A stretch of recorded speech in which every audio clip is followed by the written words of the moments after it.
You're listening to Learning Leaders Spotlight, interviews with corporate L&D leaders.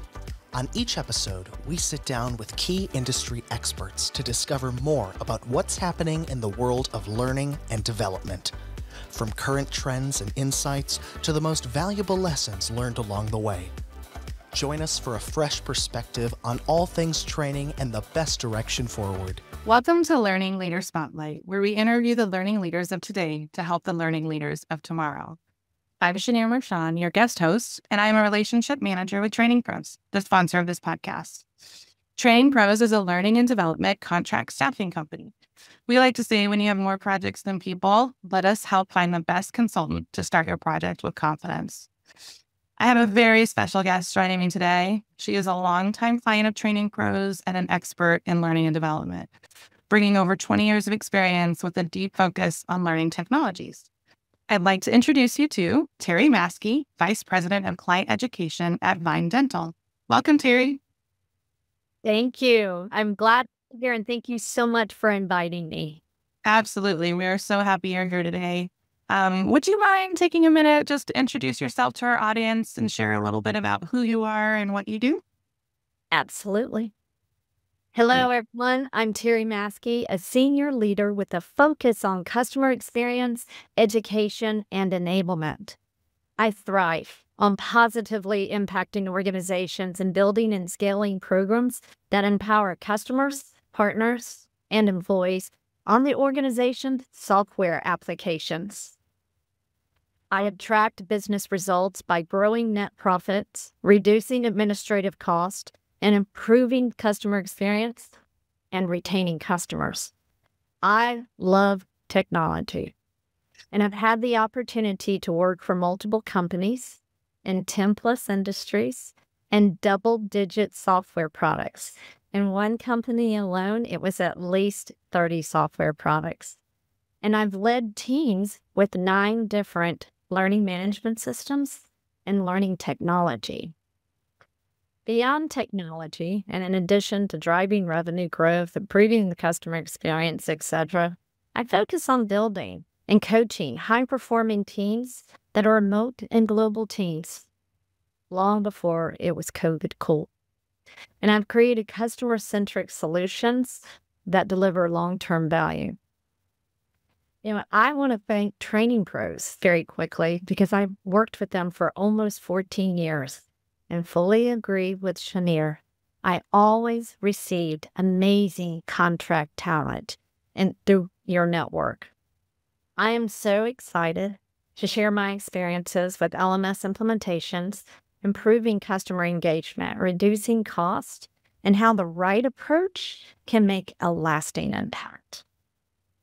Awesome. Thanks so much, Terri, for sharing all of that. And I know one of your passions is really around learning technologies and LMS platforms specifically. So if you think about that, what are some of the key factors that organizations should consider when they're selecting an LMS, and how can they ensure it aligns to their long-term learning goals? So throughout my career, I've actually led 8 LMS search and selection processes, and we collaborated with cross-functional teams, including C-suites, leaders, directors, managers, and administrators. The key to success is defining business needs that address your audiences. In my selections, it's been both internal and external users. Before engaging with vendors, do your own research. Use sites like Capterra or the vendor websites. I personally am not a fan of traditional RFPs. I have found that vendors will rate themselves a 5. I call it the sales high 5. Yes, we can do that because I have found it less effective. Instead, what I have done is I recommend narrowing down to 5 to 7 vendors. Provide your business requirements to the vendors and conduct short initial calls, 15, 30 minutes max. And you ask targeted questions. From that call, you'll quickly narrow down your list that don't meet your core requirements. Then you select the 3 to 5 vendors that do for in-depth demos, and you pull in your cross-functional stakeholders. After going through that demo with your stakeholders, you start ranking those different vendors so that you can have an idea if you want to continue with more demos with that vendor, or one vendor's not a fit after you've seen a demonstration. When you were looking at evaluating an LMS, focus on the impact to your teams. How efficient is it going to be? Is it going to enable you to grow revenue, as well as the ability to scale processes? You want to avoid manual work. So just a few examples of when I've done this search and selection, some of the results from those selections. Big on return on investment. If you're going to invest in a platform and a software, actually any software, you want to have some type of return on investment. You want it to be scalable, automate your processes, and the ability to expand your programs. For example, an LMS, it should optimize your resources and drive customer engagement. One example of when we selected an LMS, we went into it because we knew we had the equivalent of 4.5 FTEs performing administrative tasks. After the LMS implementation, we reduced it down to 1.5. Exactly. Or another LMS implementation, after we implemented, found a more effective LMS, we increased revenue by 24%. We reduced cost by $300K or $300,000. We automated our processes 75% of our manual processes.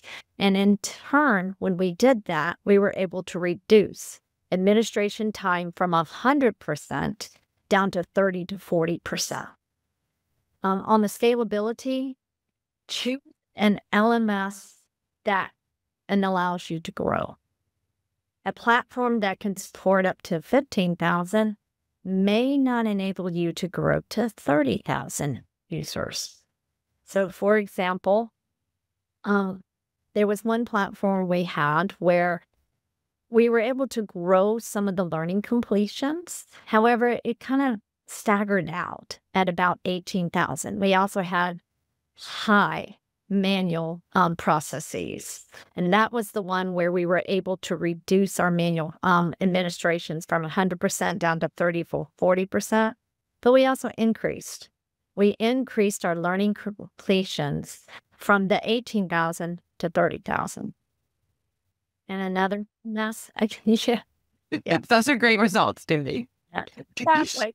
Well, it was always a team effort, but and then another one that I mentioned above, where we went from the 4.5 FTs down to 1.5. When we first started with the LMS, the original LMS, there was less than 500 completions. We began growing because we improved the processes and we improved the programs. But when we implemented the new LMS, we were able to grow the learning completions to over 15,000 in 2.5 years. So it's going in, when you're going in for that selection, consider your business requirements and what is your strategic plan over the next 6 months, 12 months, 18 months, whatever your process is at your organization. Those are all great points. And I'm sure that once you've decided on an LMS, that it's just simple, right? You just simply turn it on and it works. No, not quite so much. Yeah, sure. That's it. So, Terri, what have you found to be common challenges that companies are facing when they implement a new LMS? And how can they mitigate that to make it as smooth as possible? So, in my career, I've been the executive sponsor, the project sponsor, the project manager, and the implementer in 6 different LMS systems. 3 of those 6 were migrations, which some of those numbers I mentioned above. But there are multiple areas to consider, and I'll highlight 3 different categories. One is planning, detailed planning and consistent training. When you're planning, it's a project. It has a start date, it has an end date, and it's going to have milestones in between. You want to ensure that that project plan doesn't run you. so that it's not so administrative to maintain that you're not able to do what you need to do in the LMS. However, have a detailed plan. Detailed as far as going down to what are the new course codes going to be? What does that structure look like? How are you going to set up the learning paths? So the details of what is in that specific LMS, you want to map out that plan. Also, if you need other teams, and I've always needed other teams to assist us, IT and security are instrumental in helping you with an LMS implementation. I include them in the reviews of the LMS because they're going to think of questions that I may not think of to ask the vendors. Marketing and branding. You want to work with your marketing team. You want to brand your LMS. Maybe even have a custom name for your specific LMS.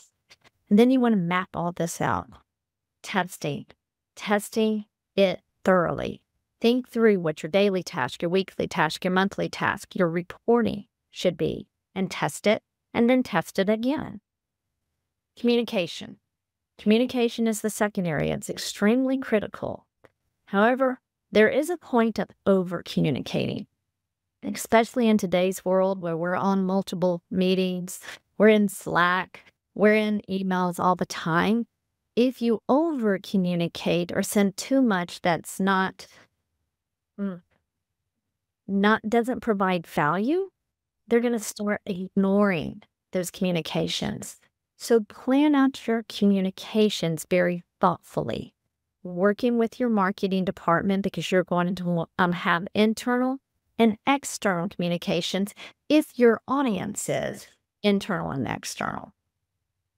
The last thing is this is a change. You're implementing new software.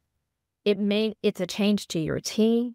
It's a change to your stakeholders within the company and your users who are going to be using it for learning, your customers, and potentially your partners, if that's your audience like me. So with change management, the executives, yourself, your team, y'all may be way up here. You accepted this change months ago. However, your various stakeholders, internal and external, they're not there yet. You want to get them excited. Get them excited about this change and how it's going to help them as you move forward. So perhaps plan it in different communications of save the date, and this is how it's going to help you. Maybe a month out, say, hey, it's coming. We're getting closer, and provide a little bit more detail. At the go line, you want to celebrate your success. If it's an internal and external situation, train and present the value to your internal teams first. Then make a big customer announcement with it. Maybe even a PR press with it. So think through the detail of what you need to do, what's going to be those daily, weekly, monthly tasks. Communicate, plan that communications thoughtfully, and work through that change management. You may have to support those who are resisting the change for whatever reason a little bit more than you thought you would in the beginning. Sure. No, absolutely great points, all three, especially the last one. I think that we're all can relate to that at some level, right? So, Terri, you mentioned migrations, right? And can you share with our audience a little bit about what they should consider and how they should prepare for a migration to ensure that the data integrity and the user experience is maintained? Yes, absolutely. So in leading 3 different migrations, each one had a clear business goal, whether it was reducing administration, increasing revenue, improving the learning experience, or better reporting. One of the migrations that I led, we were migrating 14 different learning areas down to one LMS.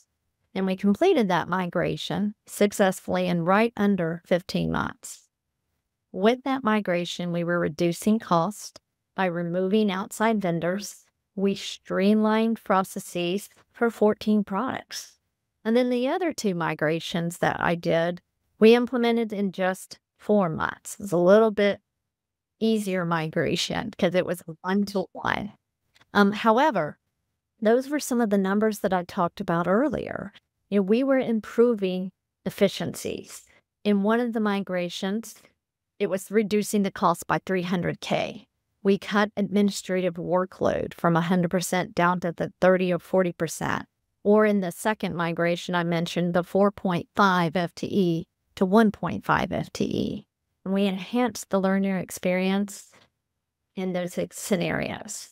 So a migration is an LMS implementation with additional planning and decision-making. So planning and your data preparation is very big. So decisions on the data to migrate. When you look at the users who are in your current platform, is every single user using the system today 100%? Generally not. So make a business decision. When you look at usage for each learner, how are you going to make a cutoff? Or a business decision could be to migrate all those users, perhaps in hopes that you can increase your completions. It is definitely a business decision. Same thing with courses. You need to go through and run some reports on your courses. What's being used, what's not being used? Is there some content that's old that's really not worth migrating and setting up in a new learning management system? The third piece of data to consider is history. So in 2 of the migrations I did, we did not migrate history. It was going to extend the projects that we were doing, particularly for the 14 areas going down to 1. It was also very difficult to get information out of the other systems. And we still had access. We just dumped reports before we migrated out of the old systems, so we could always look up information if we needed to, and that was more efficient for us. In the third migration, we decided to migrate the user history. One, we were able to easily map it, and working with that partner that helped us implement, we were able to import it into the new system very easily. And the second reason we did that is because we had just begun increasing learning completions. That was the example where it started at less than 500, and we started growing the programs. So we were able to take some of that data and put it in, and that's how we were able to clearly track in one system that we had over 15,000 learning completions. So it absolutely depends on the data. You were talking about data integrity. It's in any software. It's garbage in, garbage out. So think of your courses. When you're mapping and migrating your courses, the name that's in one system may not be the name of the new system. So you just have to continuously look at that. You also want to ask in your LMS reviews, are you going to be able to import that information clearly and cleanly? Is it going to require an IT person to import it? Or can you put it in a .csv file, push a button, and it imports? And also remember to ask if you can import later, especially if you're a high volume company and you're going to be creating and loading hundreds of courses a week, which was one company I was with. You want that ability to import versus manually creating. The next thing is testing. It just like an brand new, it's testing and continuous validation. Particularly if you're migrating data, test that what you thought you wanted to migrate actually migrated. So continuously testing and looking at that validation. A great chunk of your time in implementing, whether you're migrating new or migrating new. Whether you're implementing new or migrating a solution will be spent testing functionality. Again, those daily functions, weekly, monthly, and running your reports. And again, it's change. And a change on a platform can be harder on your team and individuals using that system than a net new system. Some of them may not understand why that their process that they think is working today could be improved in a new system. So just ensuring that everyone's on a level field when you're going through this implementation or migration, and realize that even once you migrate, there may be some stragglers who you have to continuously bring along for a while until they start seeing the results. When they see the results of reducing administration and it's their administration, or they see that the revenue is increasing, or they receive more compliments on the customer and learning experience. No, that makes sense. And the results piece, actually, I'd love to get more of your thoughts on how do you measure the success of an LMS once you've implemented it or migrated, right? What are the key performance indicators or KPIs that you should consider tracking to make sure you're getting the most out of the organization's investment? So when you're going through a selection, and in the companies that I've worked for, we had to justify why. Why are we implementing an LMS, or why are we migrating? In the scenario of we had 14 learning areas and we need to improve processes and getting everybody to one, that was super easy. But especially when you're going through migrations, it's important to say, hey, here are some of the business results. So today I know that in my team I had 5 people, and it was 4.5 equivalent FTE administrative costs.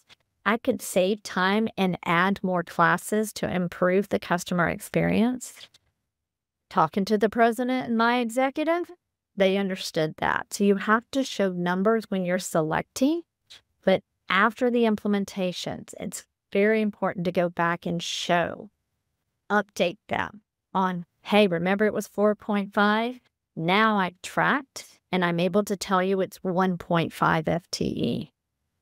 Or in another scenario where I was going to have to increase my administration staff from 12 to 16, it was going to cost us X more money a year. And in that scenario, we didn't have to spend the money. And I was able to show that. We were actually able to reduce the current administration staff.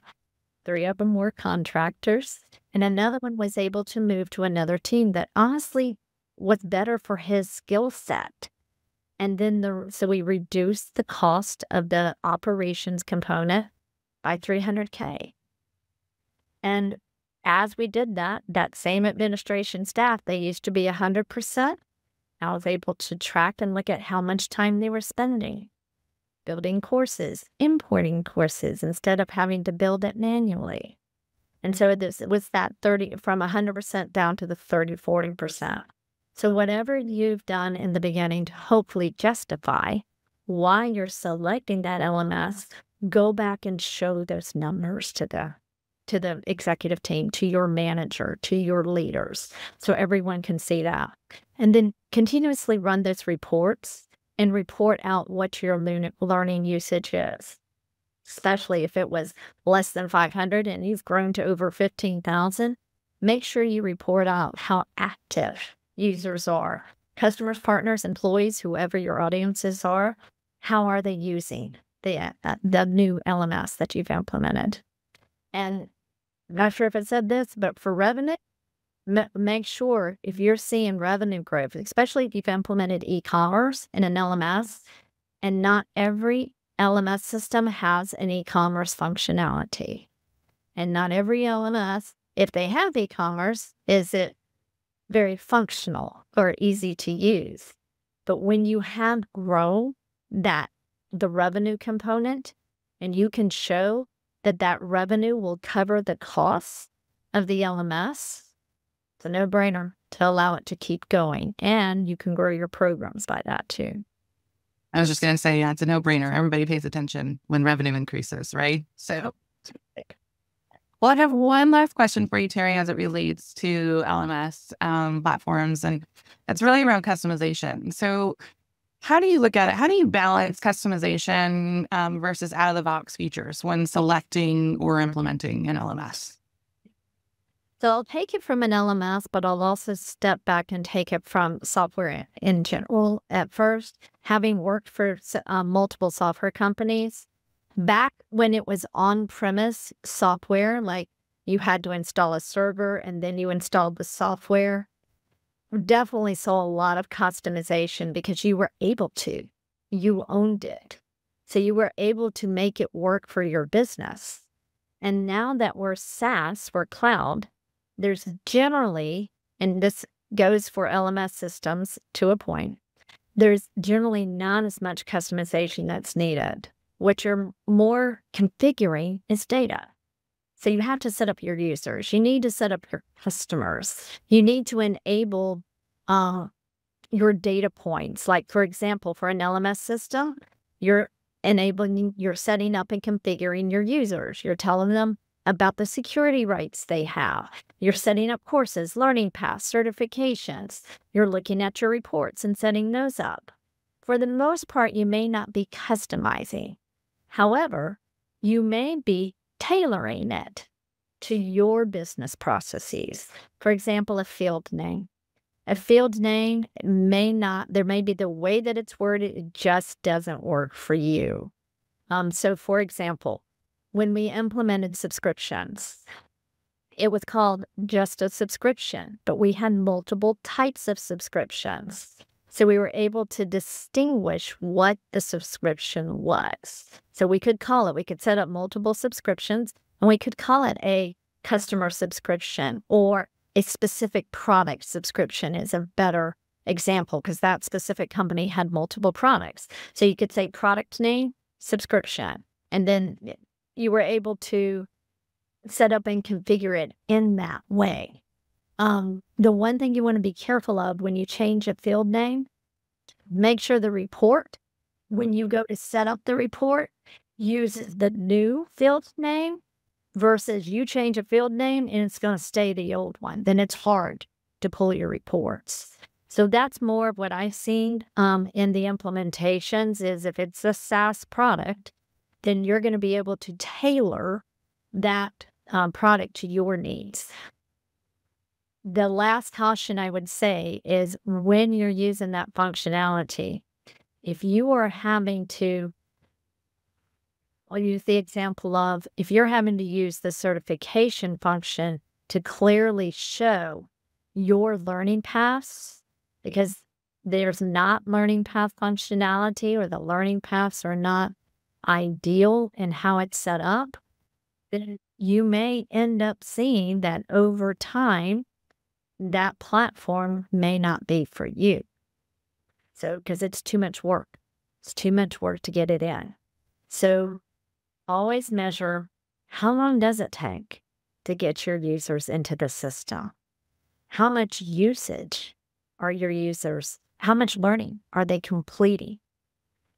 Measure the courses. Are you having to manually create every single course after the implementation? That's time.